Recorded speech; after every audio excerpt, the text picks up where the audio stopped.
Globally, it's very important for ONWA to be included and to move forward on an international level. So Indigenous women are acting and creating the change they need to see in the world. I don't know that if we ever went back to, say, other women that had worked for the organization previously, did you ever imagine us at the UN? And I don't think that would have been something that they ever saw possible, and yet it's happening. It was an amazing feeling to walk into the UN building. My passion for the work that we do was amplified by being in the presence of people who inspired me.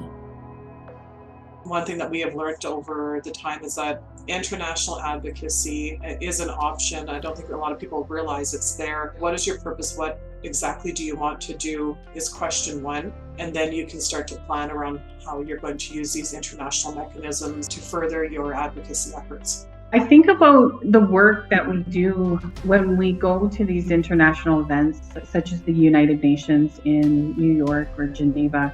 It's important for us to represent ourselves and speak for ourselves. Building those relationships with other Indigenous women and organizations from around the world and finding commonalities and ways forward. I think when we're looking at Rwanda, it's so unique, the situation that's happening here and how they're recovering from their genocide. And in Rwanda, we're hearing about how in terms of women in decision making, that more than 60% of the parliamentary seats and 46% of cabinet positions are occupied by women. We in Canada still have a long way to go to advance gender equality for all women in Canada. We cannot leave Indigenous women behind. Cora, what is your goal for this conference? What do you hope to accomplish while you're there? Looking to pass the torch on to Autumn and other youth, I think, is one part of the goal. We've made a commitment to always bring and offer at least one space for youth every time we travel to do any of the international work.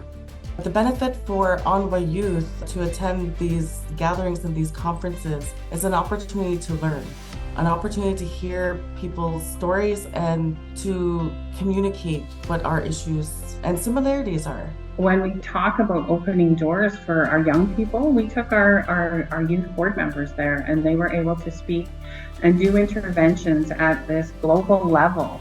Listening to the youth speak was, to me, so powerful because it's their present and it's their future.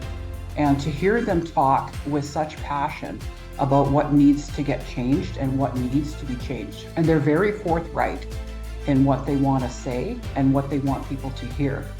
The youth are our leaders of tomorrow, and we as leaders today need to be able to make space for them, space for their voices, space for their leadership.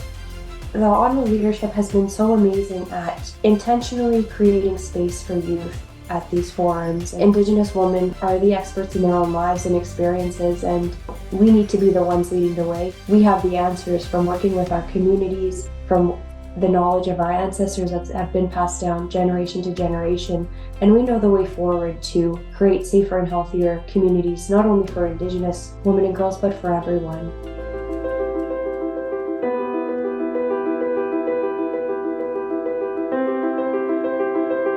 I took experiences home that would make me a better board member because I realized that what we do here is important, but if we can expand what we do here globally and we can create partnerships and get to know other people globally, then we can share best practices, we can share policies, we can bounce ideas off each other, what works, what doesn't work. Being at the UN was just, as a board member, it was just one, and individually as a person, an Indigenous person, it was a very enlightening and humbling experience. When we are in these spaces, we're learning about what's happening in other countries that could be useful for us, like how other countries are delivering healthcare services to women in community that we're not necessarily even thinking about. So it enables us to come back to our work here in Canada and say to ministries and governments and people that we're working with, hey, we could be doing this better, and here are some solutions.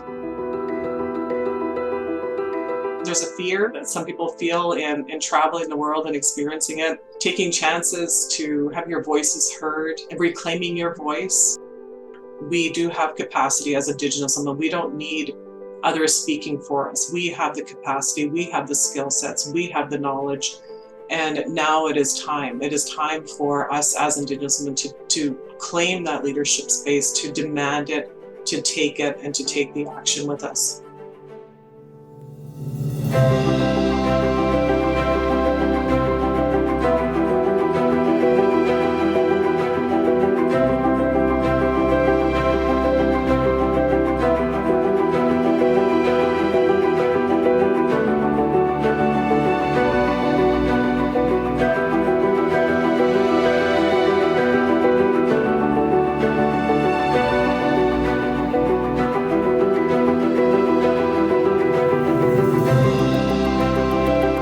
Happy that Ontario Native Women's Association gave me the opportunity to attend this event, and I'm looking forward to continuing this great work that ONWA is doing.